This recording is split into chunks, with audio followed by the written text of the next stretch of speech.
গল্পের নাম আগন্তুক। সকালে অফিস যাওয়ার পথে বড় রাস্তার ধারে বস্তিপাড়ায় হঠাৎ অশোক সরকারের ঝকঝকে 4 চাকা গাড়িটা এসে থামল। গাড়িটা থামতেই গাড়িটার চারপাশে কচিকাঁচাদের ভিড় জমে যায়। অশোক গাড়ি থেকে নেমে এদিক ওদিক তাকিয়ে বাচ্চাটিকে দেখতে না পেয়ে মন খারাপ হয়ে যায়। ভাবে যার উদ্দেশ্যে গাড়ি থেকে নামা তাকেই তো দেখতে পাচ্ছি না। বাচ্চাটা গেল কোথায়? রোজই তো অফিস যাওয়ার পথে গোলগাল চেহারার বাচ্চাটিকে হামাগুড়ি দিয়ে খেলতে দেখি, আজ গেল কোথায়? একটু এগিয়ে খোঁজ খবর নিতেই এক মহিলা বাচ্চাটিকে কোলে নিয়ে এগিয়ে আসে। বাচ্চাটিকে দেখে অশোক সরকার আনন্দে মহিলাটির দিকে এগিয়ে এসে জিজ্ঞাসা করে, বাচ্চাটি কার? মহিলাটি বলে, কেন বলুন তো, বাচ্চাটি আমার। পাশ থেকে অনুরাধা নামের এক মহিলা গলা চড়িয়ে বলে, বাচ্চাটি তোর কি করে হলো? তুই কি ওকে পেটে ধরেছিস? পেটে না ধরলে কি হবে, আমি তো ওকে মানুষ করছি। ধীরে ধীরে মানুষের ভিড় জমে যায়, কচিকাঁচা আর মহিলাদের ভিড় বেশি। পুরুষেরা সবাই কাজের সন্ধানে বেরিয়েছে। এমন সময় এক বয়স্ক মাসিমা চারুদেবী ভিড় ঠেলে এগিয়ে এসে বলেন, এখানে এত ভিড় কেনে? অনুরাধা মাসিমা চারুদেবীর দিকে তাকিয়ে বলেন, দেখুন না মাসিমা, চারু বলছে ওই বাচ্চাটা নাকি ওর। মাসিমা অশোক সরকারের দিকে একটু এগিয়ে এসে বলেন, দেখো বাবা, আমি আসল কথা বলি। গত বছর বর্ষাকালে গভীর রাত, তখন টিপ টিপ করে বৃষ্টি পড়ছে, চারিদিকে ঘুটঘুটে অন্ধকার, শুনশান রাস্তা, কোথাও কোনো সারা শব্দ নেই। কারেন্টও চলে গেছে। এই গভীর রাতে রানু হঠাৎ শুনতে পায় এক শিশুর কান্নার আওয়াজ। রানু ঘর থেকে বাইরে বেরিয়ে এসে দেখে ওর ঘরের পাশেই সদ্যজাত এক শিশু সন্তানকে কে রেখে চলে গেছে। শিশুটির কান্নার আওয়াজ শুনে বস্তিপাড়ার আশেপাশের লোকজন সবাই ছুটে আসে। বস্তিপাড়ার এই গভীর রাতে যেন খুশির জোয়ার আসে। ফুটফুটে বাচ্চাটিকে দেখে অনেকেই নিজের কাছে রাখতে চায়। অবশেষে বাচ্চাটা রানুর কাছেই থেকে যায়। আজ প্রায় 1.5 বছর হতে চলল ওই রানুর কোলেই বাচ্চাটি বড় হচ্ছে। কিন্তু রানু তো খুব অসুস্থ, পরের বাড়িতে কাজ করে কোনো রকমে নিজের পেট চালায়।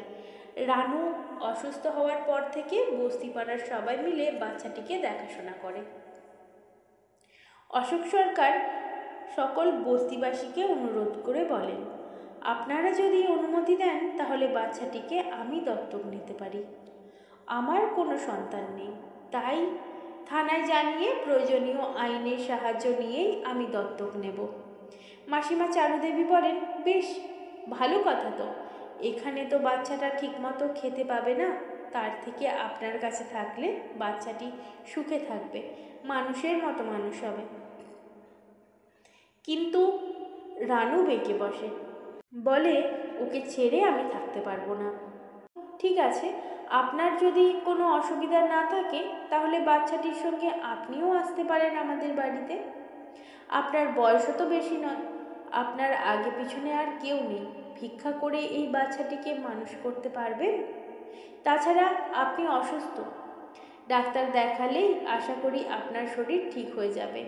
আপনি আমাদের বাড়িতে টুকিটাকি কাজগুলো দেখাশোনা করবেন, আর বাচ্চাটিকেও। আসল কথা, অফিস যাওয়ার পথে আমি বাচ্চাটাকে প্রায়ই দেখতে পাই। নাদুস নদুস বাচ্চাটিকে দেখে আমার খুব পছন্দ। অশোক সরকারের মুখে কথাগুলো শুনে মাসিমা চারুদেবী বলেন, ভালোই তো, রানু এখানে দুবেলা পেট পুড়ে খেতে পায় না। তারপর রানুর দিকে মাসিমা চারুদেবী তাকিয়ে বলেন, যা রানু, বাবুদের বাড়ি চলে যা, আর না করিস না, ওখানে সুখে থাকবি। দেখ, বাচ্চাটা খুব পয়মন্ত ও সুলক্ষণযুক্ত, বাচ্চাটা তোর কাছে এসে বছর ঘুরতে না ঘুরতেই তোর ভাগ্যটা পাল্টে দিল। বাচ্চাটার নাম রাখবি চিরাগ, আর এই চিরাগ তোর অন্ধকারচ্ছন্ন জীবনটাকে ভবিষ্যতের আলোয় আলোকিত করে তুলবে। যারা বাচ্চাটিকে ফেলে চলে গেছে তারাও জানে বস্তিপাড়ার মানুষজন গরিব হতে পারে, কিন্তু বাচ্চাটিকে জলে ভাসিয়ে দেবে না, কষ্ট করেও বাচ্চাটিকে বড় করে তুলবে। বড় লোকেরা এদের দায়িত্ব নিতে চায় না, এক ঝলক দেখে পাশ কাটিয়ে বেরিয়ে যায়। অনেক কুড়িয়ে পাওয়া বাচ্চারাই তো এই বস্তিপাড়া থেকে মানুষ হয়ে সমাজে প্রতিষ্ঠিত হয়েছে। এর কয়েকদিন পর অশোক সরকার আইনের আশ্রয় নিয়ে বাচ্চাটিকে নিজের বাড়িতে নিয়ে আসে। বাচ্চাটিকে দেখাশোনা করার জন্য রানুও চলে আসে। আজ 10-12 বছর হতে চলল। অনেক ডাক্তার বুদ্ধি দেখিয়েও অশোক সরকারের সংসারে কোনো সন্তান এলো না। তবে ডাক্তারবাবু এখনও হাল ছাড়েননি, আশ্বাসও দিয়েছেন। চিরাগকে পেয়ে অশোকের স্ত্রী নিভাদেবী খুব খুশি। নিস্তব্ধ শুনশান বাড়ির পরিবেশটা যেন জমজমাট হয়ে উঠল। চিরাগ এ বাড়িতে আসার বছর 3 পরেই নিভাদেবীর কোল আলো করে এলো এক ফুটফুটে কন্যা সন্তান। নিভাদেবীর অনেক অপেক্ষার অবসান ঘটল। অশোক ও নিভার সংসারে এখন খুশির হাওয়া। স্ত্রী নিভা তার পেটের সন্তানকে পৃথিবীর আলো দেখানোর সুযোগ পেল। অনেকদিন অপেক্ষার পর নিভাদেবী মাতৃত্বের স্বাদ পেল। অশোক আর নিভাদেবী মেয়েটির নাম রাখলেন আয়ুষী। আয়ুষী আর চিরাগ আনন্দে আহ্লাদে দুজনে বড় হতে থাকে। চিরাগ এখন স্কুল ও কলেজের গণ্ডি পেরিয়ে কর্মজগতে প্রবেশ করেছে। আয়ুষী MBA ফাইনাল ইয়ার চলছে। অশোক একটা কোম্পানির মালিক। চিরাগ MBA পাশ করার পর অশোক তার নিজের কোম্পানিতে গুরুত্বপূর্ণ পদে অ্যাপয়েন্টমেন্ট দিয়েছে চিরাগকে। চিরাগ অশোককে কাকু বলে আর নিভা দেবীকে কাকিমা বলে ডাকে, আর রানুকে মা বলেই ডাকে। এর পরের বছর আয়ুষী MBA পাশ করতেই মেয়ে আয়ুষীকে ভাইস চেয়ারম্যান পদে অ্যাপয়েন্ট করে দেয় অশোক সরকার। কোম্পানির ব্যবসা এখন আগের থেকে অনেক গুণ বেড়েছে। আয়ুষীকে ভাইস চেয়ারম্যান পদে অ্যাপয়েন্ট দেওয়াতে চিরাগ হীনমন্যতায় ভুগতে শুরু করে। চুপিসারে কাকা অশোক ও আয়ুষীর বিরুদ্ধে ষড়যন্ত্র শুরু করে দেয় চিরাগ। চিরাগ চেষ্টা চালিয়ে যায় কাকা অশোক সরকারকে কোম্পানির চেয়ারম্যান পদ থেকে সরিয়ে তার চেয়ার দখল করতে। কাকা অশোক সরকার কিছুটা আঁচ করতে পেরে প্রাইভেট ডিটেকটিভ সংস্থার শরণাপন্ন হন।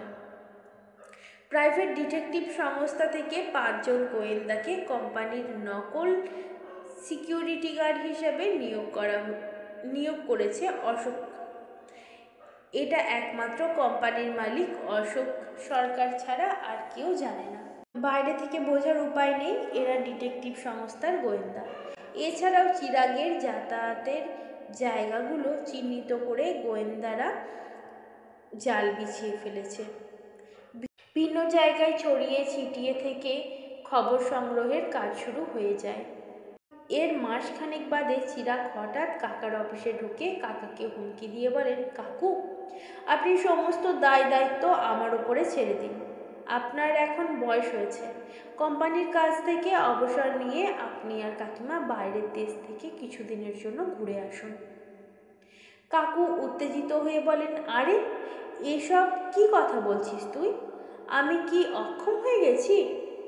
আমাকে এখন অফিস থেকে অবসর নিতে হবে? চিরাগ মিষ্টি সুরে বলে, কাকু, আপনি যদি স্বেচ্ছায় অবসর না নেন তাহলে আপনাকেই আপনার অফিস থেকে স্বেচ্ছায় অবসর নেওয়ার ব্যবস্থা। একটু সাহায্য আপনাকে না করলে আপনার প্রতি খুব অন্যায় হবে, তাই না? কারণ আপনি বস্তি বাড়ি থেকে তুলে এনে আমাকে মানুষ করেছেন, লেখাপড়া শিখিয়েছেন, তারপর এই রাজপ্রাসাদে বসিয়েছেন। তার জন্য আমি সত্যিই কৃতজ্ঞ। তুই এত বড় বেঈমান বিশ্বাসঘাতক? আমি ওই বস্তি বাড়ি থেকে মস্ত বড় ভুল করেছি। কাকু, আপনি কিচ্ছু ভুল করেননি। আপনি আমাকে আপনার এই চেয়ারম্যানের চেয়ারটায় বসানোর জন্যই বস্তি বাড়ি থেকে তুলে এনে মানুষ করেছিলেন। কিন্তু মাঝ রাস্তায় আমার পথের কাঁটা হয়ে দাঁড়ালো আয়ুষী। ওকে ভেবেছিলাম, কিন্তু না, ওকে আমি আঘাত করতে পারলাম না। ও যে আমার আদরের ছোট বোন, মায়া হলো তাই। আয়ুষী, আপনাদের সংসারে না এলে এ চেয়ার তো আমার জন্যই আপনি ঠিক করে রেখেছিলেন।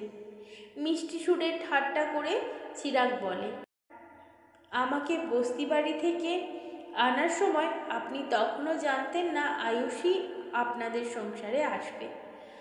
আমি আপনাদের সংসারে আসার 3 বছর পর আপনার মেয়ে আয়ুষী এলো আপনাদের সংসারে। এরপর লেটার প্যাড এগিয়ে দিয়ে চিরাগ চোখ দুটো বড় বড় করে উচ্চস্বরে কাকুকে হুমকি দিয়ে বলল, দিন দিন, লেটার প্যাডের ওপর সাইনটা করে দিন। আর দেরি করবেন না, দেরি করলে যে আপনার বিপদ। আজ বোধ হয় বাড়ি আর ফেরা হবে না। তুই আমাকে হুমকি? না না কাকু, কেউ হুমকি দেয় নাকি? আমি আপনাকে শুধু অনুরোধ করছি, এরপরেও আপনি যদি সাইনটা না করেন। দুধকলা দিয়ে গোখরো সাপ পুষেছি, এখনো সময় আছে। ঠিক রাস্তায় ফিরে আয়, নইলে তোকে আবার সেই বস্তি বাড়িতে ফিরে যেতে হবে। রাজপ্রাসাদ ছেড়ে কেউ বস্তি বাড়িতে যেতে চায়? আপনি অনর্থক ভুলভাল বকতে শুরু করেছেন। এই জন্যই ভগবান সবাইকে সব কিছু দেয় না। ভাগ্যে না থাকলে ভগবান দিলেও মানুষ সেটাকে যত্ন করে রাখতে জানে না। কাকুর কথা শুনে চিরাগ উত্তেজিত হয়ে কাকুর জামার কলার ধরে জোর করে লেটার প্যাডে সই করাতে যাবে, এমন সময় বিকট শব্দে দরজাটা খুলে গেল। 5জন ডিটেকটিভ সংস্থার গোয়েন্দা এসে চিরাগকে ঘিরে ফেলল। তারপর গোয়েন্দাদের মধ্যে একজন অশোক সরকারকে বলে, স্যার, প্রমাণপত্রের সঙ্গে সমস্ত রেকর্ডিং হয়ে গেছে। এই ষড়যন্ত্রের সঙ্গে ওর কলেজ প্রেমিকা ঈশা বলে একটা মেয়েও জড়িয়ে আছে। গোয়েন্দাদের মুখে ঈশার নামটা শুনে চিরাগ আঁতকে ওঠে। চিরাগ বলে, অনেক দিন আগে থেকেই এরা তাহলে আমার পিছনে জাল বিছিয়ে রেখেছে। গোয়েন্দারা তাহলে সবই খবর পেয়ে গেছে। গোয়েন্দা স্যার, ফটো ও ভয়েস রেকর্ডিং সহ সমস্ত নথিপত্র রেডি। যাও, ওকে থানায় নিয়ে যাও। এই রাজপ্রাসাদে থাকার যোগ্যতা ওর নেই, ওকে আবার সেই পুরনো ঠিকানাতে ফিরে যেতে দাও। চিরাগ কাকুর পা দুটো জড়িয়ে ধরে ক্ষমা চেয়ে বলেন, আমাকে ক্ষমা করে দিন, আমি আর কোনো দিনও। কাকু বলেন, তুমি যা অন্যায় করেছ তা ক্ষমার অযোগ্য। কাকু আরও বলেন, আমি 12 ঘাটের জল খেয়ে আজ এই চেয়ারে এসে বসেছি। পরে সমস্ত নথি প্রমাণসহ পুলিশের হাতে তুলে দেওয়া হয় চিরাগকে। এই ঘটনার মাস 3 পর চিরাগ মা রানু দেবীর সঙ্গে দেখা করতে আসে, কিন্তু সিকিউরিটি গার্ড বাড়িতে ঢোকার অনুমতি দেননি। বাড়ির সিকিউরিটি গার্ড মা রানুর কাছে খবরটা পৌঁছে দিতে দেরি করেননি। মা রানু চিরাগের আসার খবর পেয়ে চিৎকার করে কাঁদতে কাঁদতে বলে, ওকে চলে যেতে বলো, আমি অমন ছেলের সঙ্গে আর দেখা করতে চাই না। ভগবান তুল্য মানুষের গায়ে যে হাত তুলতে পারে। চিরাগের মা রানু অশোক সরকারের বাড়িতেই থেকে যায়। এরপর খোঁজ খবর নিয়ে জানা যায় চিরাগ চাকরি পেয়ে বিদেশ চলে যায়। তারপর তার আর কোনো খোঁজ খবর পাওয়া যায়নি। লেখকের নাম জ্যোতিষ আচার্য শ্যামসুন্দর দত্ত এবং গুগল থেকে সংগৃহীত গল্পটি। যদি আপনাদের ভালো লেগে থাকে তাহলে অবশ্যই আমার চ্যানেলটিকে সাবস্ক্রাইব করে পাশে থাকার অনুরোধ রইল বন্ধুরা। আবার আপনাদের সঙ্গে দেখা হচ্ছে নতুন একটা গল্প বা কবিতার সাথে। আজকের মতন বিদায়। সবাই খুব ভালো থাকবেন এবং সাবস্ক্রাইব করে আমার চ্যানেলটার পাশে থাকবেন।